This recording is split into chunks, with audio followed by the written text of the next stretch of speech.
안녕하세요. 제타입니다. 제타의 네 번째 강의를 시작하겠습니다. 지금처럼 잠금 버튼이 보이신다면 잠금 버튼을 클릭해서 해제해 주세요. 크기 조절은 도구를 통해서 진행을 하는 부분이 아니라 메뉴에 있는 기능을 통해서 진행을 할 수 있어요. 상단에 있는 메뉴바에서 에디트를 클릭해 주시게 되면 중간쯤에 트랜스폼이라고 하는 영역이 보이시죠?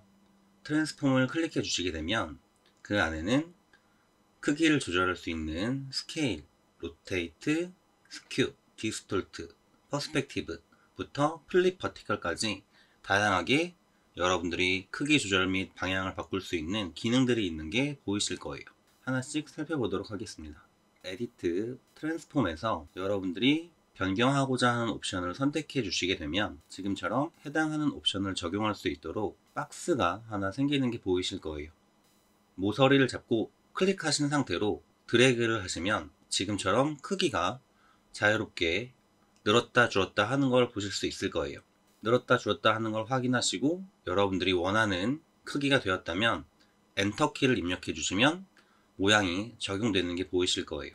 두 번째로는 회전이에요. 모서리 바깥쪽으로 여러분들이 마우스를 살짝 끌어다 두시면 회전하는 마우스, 즉 로테이트 될 수 있는 상태로 마우스가 바뀌게 될 거고, 그 상태로 여러분들이 클릭하고 드래그 하시면 원하는 대로 회전하는 게 보이실 거예요. 자, 근데 여러분들이 이렇게 매번 작업을 하실 때마다 메뉴바 에디트에 가셔서 트랜스폼 누르고 해당하는 옵션 선택하고 하면 번거롭잖아요. 이 번거로운 걸 조금 더 쉽게 할 수 있는 기능이 있어요.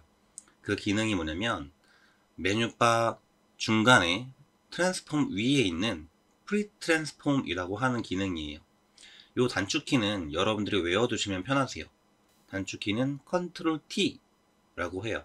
그래서 컨트롤 키와 알파벳 T키를 눌러주시게 되면 바로 트랜스폼 박스가 활성화되는 게 보이실 거고, 그 상태로 화면에 가셔서 마우스 우클릭을 하시면 메뉴바 에디트에 있는 트랜스폼의 모든 기능들이 금방 활성화되는 게 보이실 거예요. 즉, 트랜스폼의 기능을 빠르게 실행할 수 있는 기능이라고 생각해 주시면 돼요. 지금부터 트랜스폼에 있는 기능에 대해서 하나씩 살펴보도록 할게요. 스케일, 크기를 조정하는 기능이고요. 로테이트, 회전을 줄 수 있는 기능이죠. 스큐, 기울이기를 주는 기능이에요. 기울이기를 주실 때는 지금처럼 12시, 3시, 6시, 9시 방향에서 여러분들이 커서를 잡으셔야 스큐 기능을 활용하실 수 있어요. 디스톨트, 한쪽씩 잡고 변형을 줄 수 있는 걸 디스톨트라고 해요. 퍼스펙티브, 대칭 변형이라고 생각하시면 돼요. 내가 잡은 모서리의 반대쪽이 같이 조절이 되는 게 보이실 거예요. 지금 보여드리는 부분은 말 그대로 180도 회전, 시계 방향으로 90도 회전, 반시계 방향으로 90도 회전, 좌우 반전, 위아래 반전이라고 생각하시면 돼요. 앞서 말씀드린 것처럼 프리 트랜스폼 기능에서 우클릭을 활용하셔서 여러분들이 빠르게 도형을 변화를 줄 수 있는 기능이라고 생각하시면 될 것 같아요.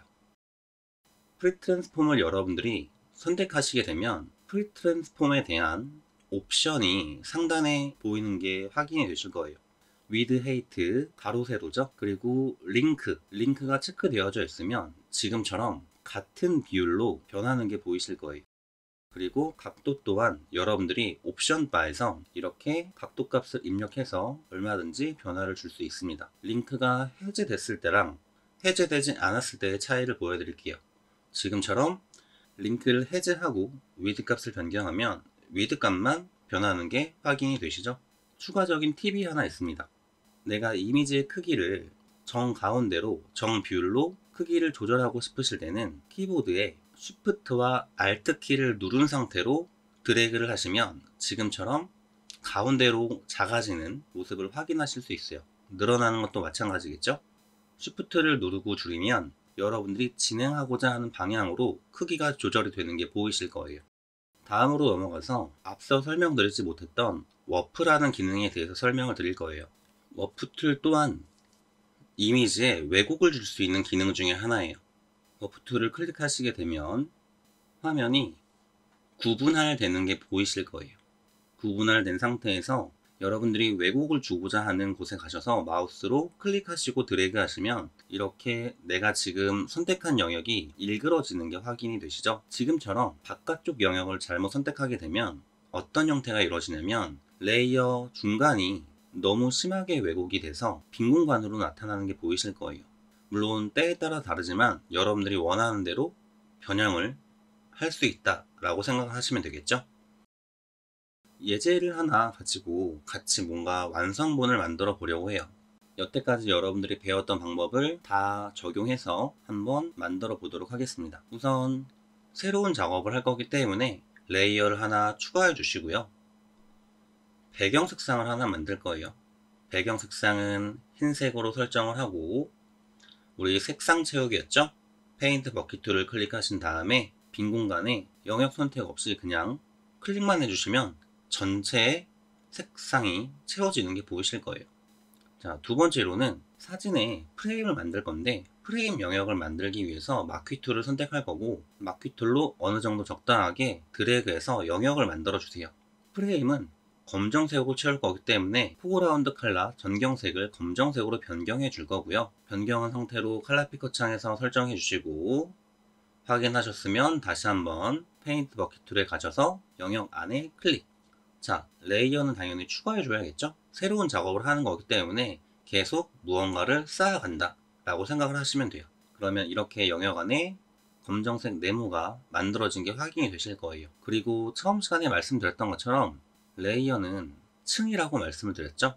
사진 이미지를 네모 영역에 넣기 위해서 이미지를 복사한 후에 위에다 올려둘 거예요. 이렇게 복사를 하나 하고 제일 위에다가 클릭해서 드래그 드랍으로 맨 위에 하나 얹어주세요. 그리고 네모 안에 들어가게 만들기 위해서 크기를 줄여야겠죠? 방금 배웠던 것처럼 프리 트랜스폼 컨트롤 T 눌러주시고 비율을 정확하게 가져가게 하기 위해서 쉬프트 키를 누르고 아래로 드래그 해줄 거예요. 크기가 적용이 됐다면 그 상태로 드래그 하셔서 위치를 조정해 주세요. 이번에는 조금 더 응용을 해서 배경을 하나 바꿔볼 거예요. 그래서 다시 레이어를 빈 공간 하단에 하나 추가해 주시고요. 지난 시간에 배웠던 페인트 버킷 툴에 있는 패턴을 한번 적용해 볼게요. 자, 페인트 버킷 툴 선택해 주시고 옵션을 변경해야 했죠? 포그라운드로 선택되어져 있는 옵션을 패턴으로 변경해 주시고 저는 그래스에 있는 첫 번째 패턴을 적용해 볼 거예요. 그러면 선택을 해 놓고 선택된 레이어 확인하시고 클릭해 주세요. 그러면 이렇게 패턴이 채워지는 게 확인이 되시죠? 다시 한번 눈을 가렸던 원래 이미지를 하나씩 눈을 켜보게 되면 이렇게 이미지들이 적용이 되는 게 확인이 되실 거고 이 이미지를 워프 툴을 활용해서 사진처럼 변화를 주는 작업을 한번 해볼 거예요. 그러기 위해선 한 가지 기능이 더 필요한데 그 기능이 뭐냐면 이미지를 합쳐주는 기능이에요. 지금 상단의 메뉴바 레이어에 가시게 되면 마지 레이어라는 기능이 있죠. 마지 레이어를 확인해 주시고 레이어를 보면 두 개의 이미지가 하나로 합쳐져 있는 게 확인이 되실 거예요.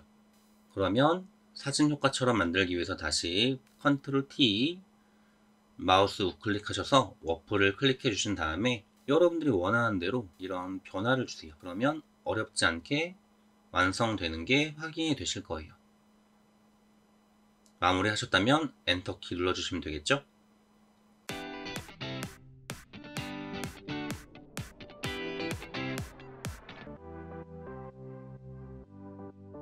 자, 이렇게 크기를 조정하는 방법에 대해서 이번 시간에 알아봤고요. 다음 시간에는 브러쉬를 사용하는 방법에 대해서 배워볼 거예요. 그러면 다음 시간에 뵙도록 하겠습니다.